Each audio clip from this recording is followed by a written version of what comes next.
નમસ્કાર દર્શક મિત્રો, સત્યમય જ્યોતિ લાઈવ ન્યૂઝમાં આપનું સ્વાગત છે। વડોદરા શહેરમાં આવેલા અમિતનગર બ્રિજ કારેલીબાગ પાસે એક બાજુનો રોડને 6 મહિના માટે બંધ કરવામાં આવ્યો હતો। હાલમાં સામેની સાઈડ પર ડ્રેનેજની કામગીરી સતત 1 મહિનાથી કરવામાં આવી રહી છે। નાગરિકોને હેરાનગતિ કરવાનું ષડયંત્ર કરવામાં આવી રહ્યું હોય તેમ સામાજિક કાર્યકર કમલેશ પરમાર દ્વારા આક્ષેપ કરવામાં આવ્યો હતો। કોન્ટ્રાક્ટર દ્વારા ગોકળ ગતિએ કામગીરી કરવામાં આવી રહી છે। ડ્રેનેજની કામગીરી માટે ઇજારો જે તે કોન્ટ્રાક્ટરને આપવામાં આવે છે, ત્યારે કોર્પોરેશનના વ્હીકલ અને કર્મચારીઓ કેમ કામગીરી કરી રહ્યા છે। સાથે હાલમાં રોડના પેચવર્કની કામગીરી હાથ ધરવામાં આવી છે, ત્યારે બીજી બાજુ મસમોટી તિરાડ રોડ પર જોવા મળે છે। ત્યારે સામાજિક કાર્યકર કમલેશ પરમાર દ્વારા મ્યુનિસિપલ કમિશનરની શ્રી મેયર ચેરમેનશ્રીને અપીલ કરવામાં આવી હતી તેવા આવા કોન્ટ્રાક્ટરો પર વિજિલન્સ તપાસ કરવામાં આવે, ત્યારબાદ શહેર ફરીથી ખડોદરા નગરી ન બને તે માટે તંત્રનું ધ્યાન દોર્યું હતું। સાથે ટ્રાફિક પોલીસ દ્વારા જાગૃતિ અભિયાન ચલાવવામાં આવે છે। રોંગ સાઈડમાં આવી રહ્યા છે।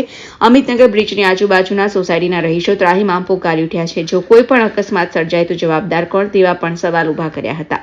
વડોદરા શહેરમાં આવેલ જે અમિતનગર બ્રિજ પાસે 6 મહિના આ જે રોડ હતો તે બંધ હતો, પરંતુ હાલમાં જે કહેવાય છે કે બ્રાઇટ સ્કૂલ પાસેનો જે રોડ છે આ રોડને લગભગ 1.5 મહિનાથી જે કામગીરી કરવામાં આવી રહી છે, એટલે ખાસ કરીને જે કોન્ટ્રાક્ટર છે ગોકળ ગતિએ કામગીરી કરી રહ્યા છે।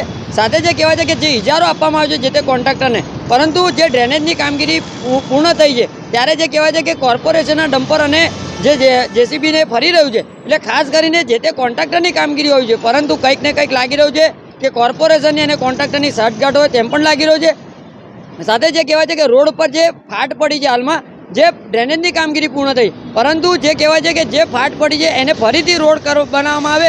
જો આવનારા દિવસોમાં ચોમાસું હશે ત્યારે જો ખાડા ભૂવા પડશે તો તેનો જવાબદાર કોણ? એટલે ખાસ કરીને હાલમાં જે વડોદરા શહેરનું નામ જે ખડોદરા નગરી પડ્યું છે, એટલે વડોદરા શહેરના મ્યુનિસિપલ કમિશનર સાહેબ, મેયર સાહેબ, ચેરમેન સાહેબને એક અપીલ છે કે જે આ રોડ પર જે ફાટ પડી છે એની સંપૂર્ણ તપાસ કરવામાં આવે અને આ કામગીરીની અંદર જો કંઈક ભ્રષ્ટાચાર થયો તો તેની વિજિલન્સ તપાસ કરવામાં આવે તેવી અમારી માંગ છે। સાથે વડોદરા કોર્પોરેશનને સાથે ટ્રાફિક શાખાને એક અપીલ છે કે જે બ્રિજની કામગીરી પૂર્ણ થઈ છે તે બ્રિજની બાજુની અંદર રોંગ સાઈડ પર જે લોકો આવી રહ્યા છે તો એમના ઉપર ખાસ કરીને અંકુશ લાવવામાં આવે, કારણ કે જો આવનારા દિવસોમાં જો કદાચ કોઈ અકસ્માત થશે તો તેનો જવાબદાર કોણ? એટલે ખાસ કરીને વડોદરા શહેરના તંત્રએ જે કહેવાય છે કે જાગૃતિ અભિયાન દ્વારા જે અહીંયા ગાડી લોકોને સમજાવવા જોઈએ અને આવા કોન્ટ્રાક્ટરને બ્લેકલિસ્ટ કરવા જોઈએ તેવી અમારી માંગ છે।